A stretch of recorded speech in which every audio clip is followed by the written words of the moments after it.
और चलो एक और गीत।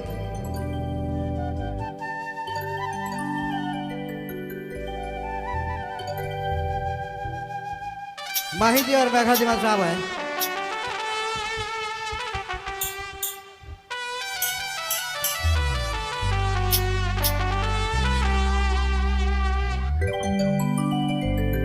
ही चल तो बाजार जावा,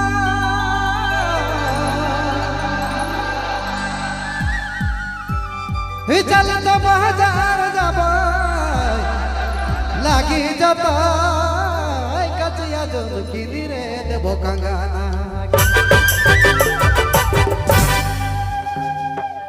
ही चल तो बाजार जावा, लागी जाता कचिया किनी तो देबो कंगाना। बड़ी एकदम बढ़िया गाना। कंगना में कंगना में कंगना में कंगना में दिल लागी गेलो, पता लागी गेलो, वो कंगना के किने देबो कंगना के। कंगना में दिल लागी गेलो, पता लागी गेलो, किने देबो कंगना के किने देबो कंगना के। हर हर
धन्यवाद, बहुत बहुत धन्यवाद। और चलो